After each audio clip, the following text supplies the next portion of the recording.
Guardians of the Galaxy adalah salah satu franchise yang termasuk dalam bagian dari Marvel Cinematic Universe dengan 2 film pendahulunya menuai banyak kesuksesan dan dipuji oleh banyak orang. Kali ini kita bakalan membahas untuk edisi spesialnya yang sudah bisa kalian saksikan di Disney Hotstar. Langsung saja, ini dia The Guardians of the Galaxy Holiday Special. Varian, here we go again. Welcome to Rewatch.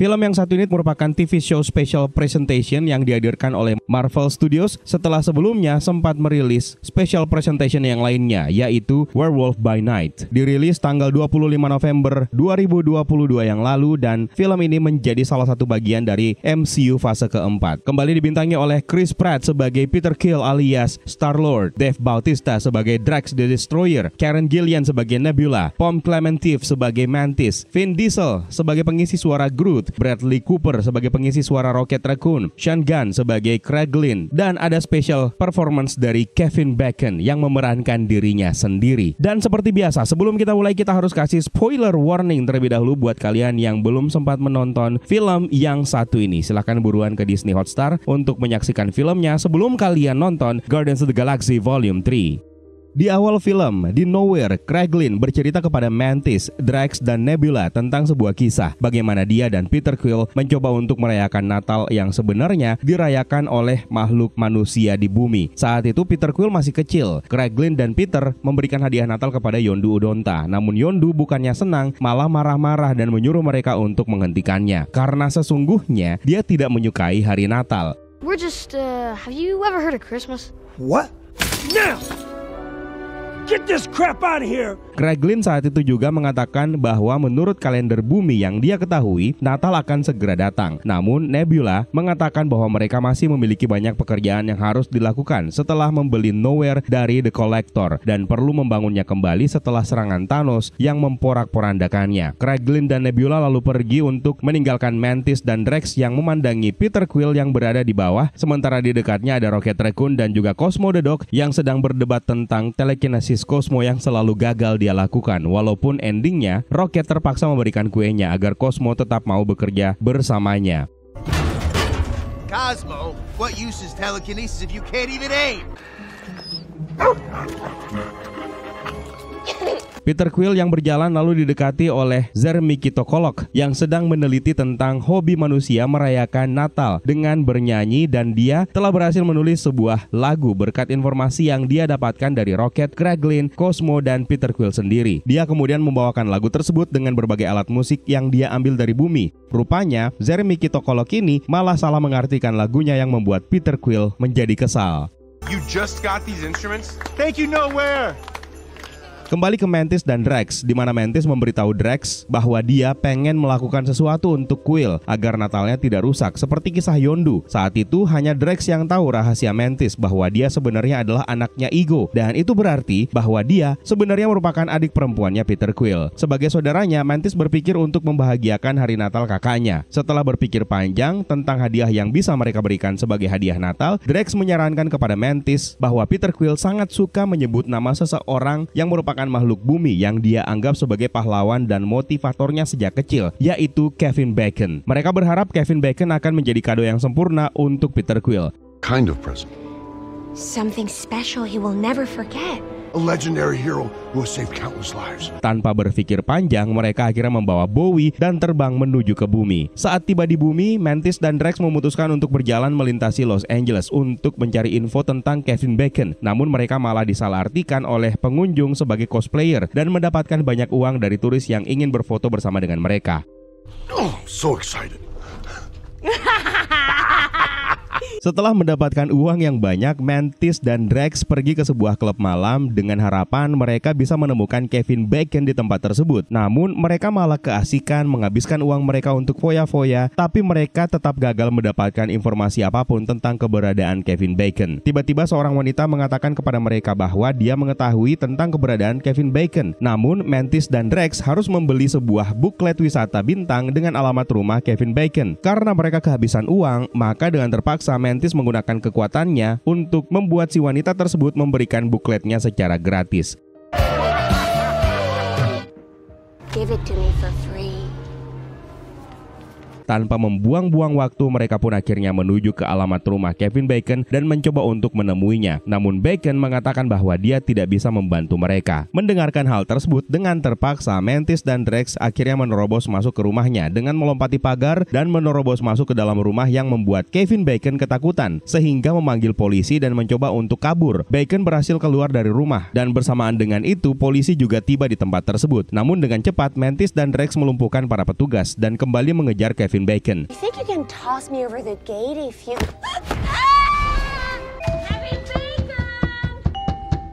Okay, guys. Karena Bacon susah diajak kompromi, maka Mantis memilih untuk menggunakan kekuatannya untuk membuat Bacon mengikuti keinginannya dan meyakinkannya untuk pergi bersama dengan mereka. Di dalam Bowie, Mantis dan Drex kemudian bertanya kepada Bacon tentang petualangannya yang sering dibicarakan oleh Peter Quill. Namun mereka menyadari bahwa Bacon bukanlah pahlawan seperti yang mereka duga, namun hanyalah seorang aktor film. Mereka berdua akhirnya muak karena Mantis dan Drex percaya bahwa aktor adalah orang yang mengerikan dan berpikir bahwa persepsi Quill tentang Bacon sebenarnya salah. Mantis kembali menggunakan kekuatannya untuk membuat Kevin Bacon bertindak sebagai pahlawan yang sebenarnya, sehingga Peter Quill nanti tidak akan kecewa. You would love to come with us. What was it like when you had to save a small town by dancing like an idiot? Oh, well, that wasn't me. Beberapa waktu kemudian, di Nowhere, Groot memancing Peter Quill untuk mengikutinya dan memutarkan musik keren kesukaan Peter.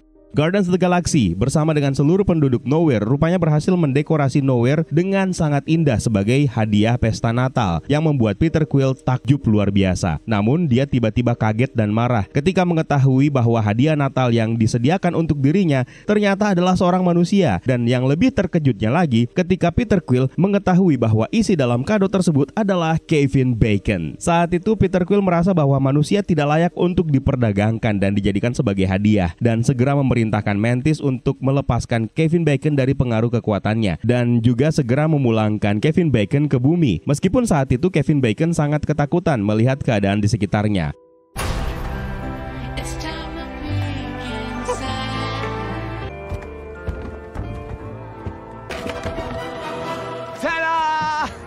You must be Pete. What did you do? Setelah itu, Kraglin mencoba untuk membawa Kevin Bacon ke kapal dan membawanya ke bumi, sambil menjelaskan bahwa Mantis dan yang lainnya sebenarnya hanya ingin melakukan sesuatu yang baik untuk teman mereka di hari Natal, di mana Peter Quill menjadikan Kevin Bacon sebagai motivasi untuk menyelamatkan galaksi. Dan tentu saja Peter Quill juga mengikuti tingkah Kevin Bacon yang menyelamatkan bumi dengan cara menari. Dan intinya, Peter Quill sangat mengagumi Kevin Bacon.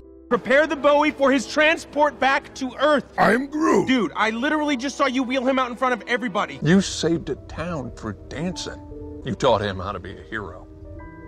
Mendengarkan cerita Kraglin tersebut, Kevin Bacon kemudian memutuskan untuk menerima panggilan istrinya dan meminta izin untuk tinggal sebentar di Nowhere dengan tujuan untuk mengajarkan perayaan Natal kepada penduduk Nowhere. Tidak lama kemudian, Kevin Bacon akhirnya membawakan sebuah lagu bersama dengan Zermiki Tokolok di pesta Natal, di mana Guardians of the Galaxy saling bertukar hadiah. Peter Quill memberikan hadiah Game Boy yang sangat disukai kepada Groot. Mantis memberikan roket hadiah yang berupa lengan besi yang mirip seperti lengan vibraniumnya Bucky. Sementara Mantis memberikan Drex sebuah boneka yang sangat dia sukai ketika berada di rumah Kevin Bacon di bumi. Mereka akhirnya saling berpelukan dan mengucapkan salam perpisahan kepada Bacon, dan Kevin Bacon berjanji akan kembali saat merayakan hari Paskah. Yeah, no, I'm just with some friends. Oh, okay. Best Christmas ever. Oh, come on, breathe in. Okay. Setelah itu Nebula yakin bahwa tidak semua aktor itu adalah sampah. Peter Quill kemudian bertanya kepada Mantis tentang upaya keras mereka yang berusaha untuk membuatnya bahagia, dan Mantis mengatakan bahwa mereka tidak ingin merusak Natal Peter Quill seperti kisah masa lalunya bersama Yondu. Peter Quill pun tertawa dan menceritakan kepada Mantis tentang ending cerita Kraglin, di mana Yondu merusak Natal untuknya. Peter Quill kemudian menceritakan sisa ceritanya kepada Mantis setelah Yondu membatalkan pesta. Yondu kemudian menemukan kotak hadiah dan mengambil hadiah dari Peter Quill, lalu memutuskan untuk memberikan Peter Quill sebuah hadiah, yaitu Quad Blaster. Setelah itu, Yondu dan Peter Quill kemudian pergi mengarungi galaksi. Mantis akhirnya memberitahu Peter Quill bahwa dia ingin melakukan sesuatu yang istimewa untuk Peter Quill dan mengakui bahwa dia sebenarnya adalah saudara perempuannya. Peter Quill akhirnya terkejut dan kabar itu membuatnya gembira dan mengakui bahwa itu adalah hadiah terbaik yang dia dapatkan seumur hidupnya, dan akhirnya keduanya pun saling berpelukan serta saling mengucapkan selamat Natal. He might be. Ego? He might be what? He is my father too. Dalam adegan post kredit, Rocket Raccoon dan Cosmo the Dog menghiasi Groot seperti layaknya menghiasi pohon Natal. Namun Groot menjadi lelah dan terpaksa menurunkan lengannya sehingga menjatuhkan semua dekorasi. Cosmo pun lalu mengatakan bahwa Groot telah merusak Natal mereka, dan Rocket pun bertanya, apakah mereka perlu membuat special episode yang lainnya?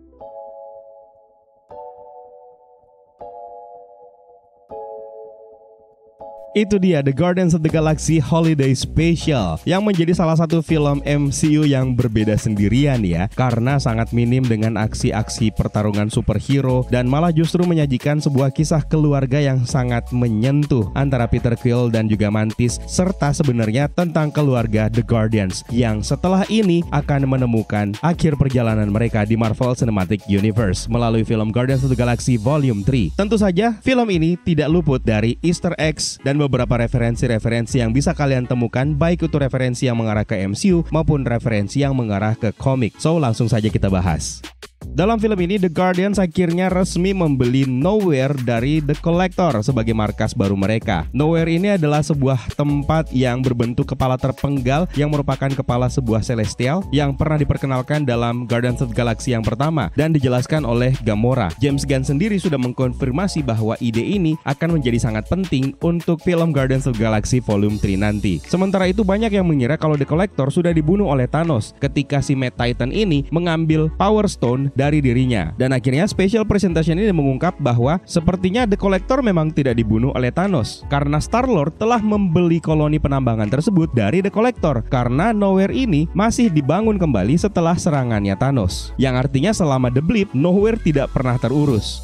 Cosmo the Dog sendiri sudah berulang kali hadir dalam film Guardians of the Galaxy. Awalnya diperkenalkan hanya sebagai salah satu harta karunnya The Collector, kemudian The Guardians of the Galaxy Holiday Special mengubahnya menjadi bentuk yang lebih akurat dengan buku komiknya, serta memberinya suara dan kekuatan telekinesis. Di komik, Cosmo ini adalah hewan uji program luar angkasa Soviet yang dimutasi oleh sinar kosmik. James Gunn sendiri sudah mengkonfirmasi peningkatan peran Cosmo sangat penting untuk Guardians of the Galaxy Volume 3, yang akan mengungkap kisah asal mula dari Rocket Raccoon. Jadi masuk akal untuk berasumsi bahwa Cosmo, sama halnya seperti Rocket Raccoon, pernah diuji coba atau pernah menjadi bahan percobaan High Evolutionary yang akan menjadi villain yang akan dihadapi oleh The Guardians. Cosmo the Dog ini pertama kali diperkenalkan dalam komik Nova volume 4 isu nomor 8 yang dirilis pada tahun 2007.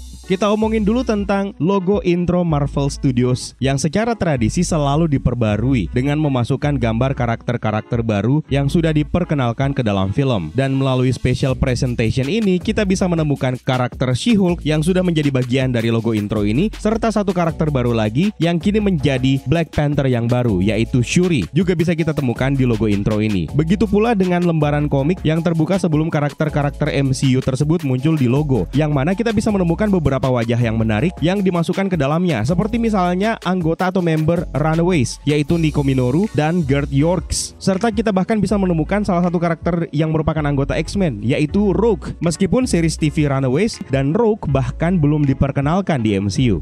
Sekelompok alien yang ada di Knowhere ini, dan kebetulan mereka memiliki bakat untuk memainkan alat musik dari bumi, memainkan lagu dari band yang dibentuk sejak tahun 1992, yaitu The Old 1970s, di mana lagu pertama yang mereka bawakan di awal film adalah I Don't Know What Christmas Is, But Christmas Time Is Here, di mana lagu tersebut menyinggung tentang Sinterklas. Banyak yang percaya kalau Sinterklas itu memiliki kekuatan super yang epic. Nah, menariknya, dia memang sebenarnya memiliki kekuatan super dalam dunia Marvel Comics, di mana Sinterklas ini dinyatakan sebagai salah satu mutant yang kuat. Kalau selama ini kita mengenal Sinterklas itu sebagai tokoh yang baik, namun dia tidak selalu menjadi sebuah kekuatan untuk kebaikan dalam komik, dan di beberapa kesempatan dia bahkan berada di bawah kendali iblis atau bahkan simbiot. Sementara itu kita juga akhirnya kembali menemukan Groot yang kini sudah tumbuh menjadi dewasa, yang mana terakhir kali penampilannya bisa kita lihat dalam film Thor Love and Thunder. Dan special presentation ini juga menampilkan sebuah perubahan besar yang mengungkap bahwa Mantis sebenarnya adalah salah satu anak dari Ego the Living Planet. Ini merupakan sebuah perubahan yang bisa menjelaskan kenapa Mantis akhirnya menemukan jalannya menuju ke Ego Planet, di mana Ego sudah pasti menyadari bahwa kekuatan dari Mantis ini sangat berguna. Dan ini menjadikan ending Guardians of the Galaxy Volume 2 menjadi lebih ironis karena pada dasarnya Ego the Living Planet tidak hanya dikalahkan oleh satu anaknya saja, tetapi dikalahkan oleh dua anaknya, yaitu Peter Quill dan juga Mantis.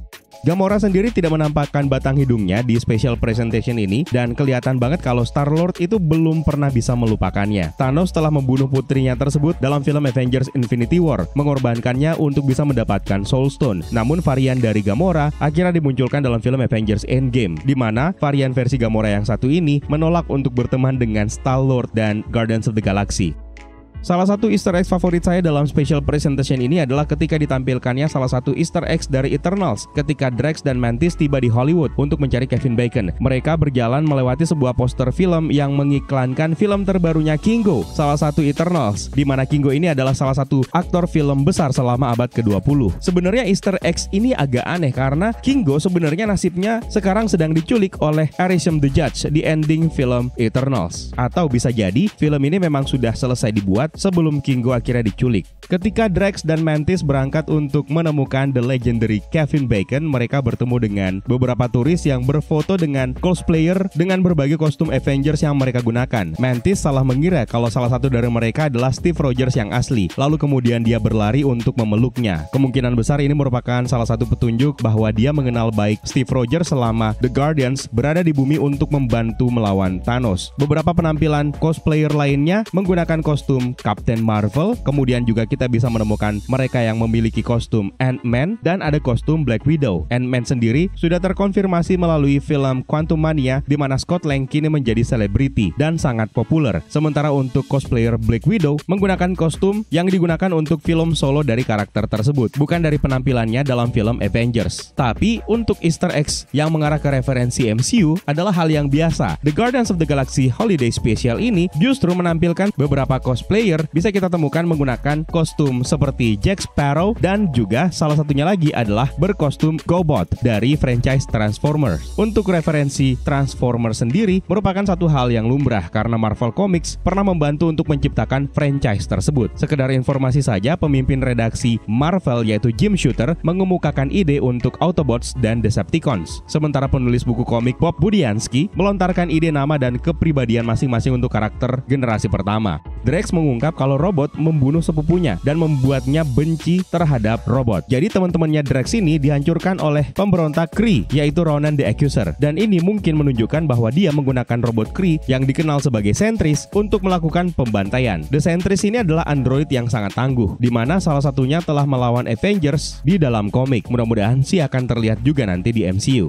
Selain berhasil mengangkat nama Guardians of the Galaxy, James Gunn yang berada di balik kesuksesan dari The Suicide Squad untuk DC Extended Universe. Ternyata dalam special presentation ini, Flula Borg yang tampil sebagai Jeff Lynne dalam film The Suicide Squad menjadi cameo sebagai bartender yang ditanyakan oleh Mantis dan Kevin Bacon. Begitu pula ketika Drax dan Mantis melihat sebuah peta yang menunjukkan arah rumah sang bintang Hollywood yang menampilkan Margot Robbie dan John Cena. Margot Robbie adalah Harley Quinn dan John Cena adalah Peacemaker. Apakah ini merupakan salah satu pertanda lainnya bahwa MCU dan DCU benar-benar akan melakukan crossover seperti yang pernah diceritakan oleh James Gunn? Kevin Bacon sendiri sebenarnya sangat senang ketika namanya direferensikan dalam film Guardians of the Galaxy yang pertama, dan akhirnya dia membuat debut MCU-nya secara resmi di Holiday Special ini. Pada saat dia sedang berada di rumahnya untuk menonton TV, dia menonton sebuah film yang berjudul The Santa Claus Conquers the Martians, yang merupakan sebuah film klasik yang dirilis pada tahun 1964. Film ini disutradarai oleh Nicholas Webster dan ceritanya sebenarnya hampir mirip seperti Holiday Special ini. Dalam film tersebut diceritakan orang-orang Mars menculik Sinterklas karena tidak seperti di bumi. Di Mars tidak ada tokoh mitos seperti Santa Claus yang memberikan hadiah kepada anak-anak mereka selama liburan. Lalu detail yang lainnya ketika Kevin Bacon menerima panggilan telepon dari istrinya, di situ kita bisa melihat nama asli istrinya Kevin Bacon, yaitu Kyra Zachwich, dan bahkan suara yang terdengar melalui melalui panggilan telepon adalah suaranya Kyra sendiri. Peter Quill sendiri kembali menceritakan tentang kecintaannya terhadap pop culture era tahun 1980-an, di mana masih ingat nama kapal aslinya The Guardians of the Galaxy adalah Milano, dan nama tersebut diambil dari nama aktris Alyssa Milano. Kemudian kapal yang diterbangkan oleh The Guardians dalam film ini akhirnya diberi nama baru, yaitu Bowie, yang diambil dari nama musisi David Bowie. Sementara itu, Kraglin di film ini akhirnya memiliki tampilan baru setelah diberikan sirip oleh Yondu, lengkap dengan panah terbangnya. Dan dalam adegan post-credit scene Guardians of the Galaxy Volume 2 menunjukkan kalau Kraglin sedang berlatih untuk menggunakannya. Dalam film ini, Kraglin mengakui kalau dia masih belum bisa menguasainya, sambil berharap suatu saat dia bisa menggunakan panah terbang tersebut dengan benar. Ketika Kraglin menceritakan betapa Peter Quill mencintai Kevin Bacon, dia menunjukkan bahwa Peter Quill pernah menyelamatkan seluruh galaksi dengan menari, sama seperti karakter Kevin Bacon yang berhasil menyelamatkan sebuah kota kecil dalam film Footloose. Petunjuk ini tentu saja mengingatkan kita terhadap aksi dari Star-Lord atau Peter Quill ketika berhasil membingungkan dan mengalihkan perhatian Ronan the Accuser dalam film Guardians of the Galaxy pertama. Lalu ketika para The Guardian mulai bertukar hadiah, ada beberapa hadiah yang berkesan. Nebula menghadiahkan Rocket dengan sebuah lengan yang sangat familiar, yaitu lengan milik Bucky Barnes. Rocket memang memiliki kecenderungan untuk menginginkan bagian tubuh prostetik dari orang-orang yang dia temui. Dia bahkan meminta kaki dari sesama tahanan dari film The Guardians pertama, dan dia juga bahkan menawarkan untuk membayar Bucky agar mau memberikan lengannya pada saat mereka bertemu dalam film Avengers Infinity War. Sementara Bucky menolak. Dia bertarung bersama dengan Rocket Raccoon dalam pertarungan melawan pasukan Thanos setelah Bucky mendapatkan lengan baru dari Wakanda. Tentu saja dia pernah menceritakan kisah tersebut kepada Nebula. Namun entah bagaimana caranya, Nebula bisa mendapatkan lengan vibranium milik Bucky Barnes ini. Holiday Special ini diakhiri dengan adegan yang sangat menyentuh, di mana Star-Lord akhirnya menceritakan kisah aslinya ketika dia menerima hadiah Natal dari Yondu yang akhirnya dia anggap sebagai ayahnya di film kedua. Ketika cerita Kraglin di awal film ini mengatakan bahwa Yondu membenci Natal, yang akhirnya membuat Mantis ingin memberikan Peter Quill hadiah Natal yang luar biasa, ternyata cerita tersebut tidak benar. Ketika Peter Quill akhirnya menceritakan bahwa Yondu berubah pikiran tentang Natal, ternyata hadiah Natal pertama yang diberikan Yondu kepada Peter Quill ketika kecil adalah senjata yang sama yang digunakan oleh Peter Quill di film Guardians yang pertama ketika mengambil Power Stone. Ini merupakan sebuah origin yang sangat mengejutkan untuk senjata ikonik ini, dan tentu saja akhirnya berubah menjadi sangat penting untuk Star-Lord. Lalu dalam adegan post-credit scene, ketika Groot menjatuhkan dekorasi lampu karena dia terlalu capek, Rocket menyatakan bahwa mereka hanya perlu melakukan satu spesial lagi karena Groot telah merusak Natal sekali lagi. Apakah mungkin ini merupakan petunjuk bahwa akan ada special presentation lagi yang akan menghadirkan mereka? Apalagi Kevin Bacon juga memberitahu The Guardians bahwa dia bakalan datang lagi ke Nowhere untuk mengunjungi mereka pada saat Paskah. Dan itu dia beberapa detail dan petunjuk serta Easter eggs yang bisa kita temukan dalam The Guardians of the Galaxy Holiday Special yang sudah tayang di Disney Plus Hotstar. Mudah-mudahan bisa menjadi bekal buat kalian yang pengen nonton Guardians of the Galaxy Volume 3 yang bakal segera tayang di bioskop. Jangan lupa ikutan nobar bareng sama kita dan beberapa admin-admin komunitas fanbase yang berkolaborasi untuk menggelar acara ini di berbagai titik dan wilayah di Indonesia. Untuk informasi lebih lengkapnya silahkan cek di Instagram kita atau silahkan cek di kolom deskripsi di bawah. Kalau ada detail lain yang mungkin belum sempat kita ceritakan dalam video kita kali ini, jangan sungkan tambahkan di kolom komentar di bawah ya. Varian, terima kasih buat kalian yang sudah menonton, dan juga terima kasih buat kalian yang sudah ikutan bergabung di membership untuk channel ini, dan terima kasih buat kalian yang sudah bersedia untuk memberikan super thanks untuk setiap video yang telah kita buat. So, it's time pamit sign out. My name is Eka. Stay safe and until next time.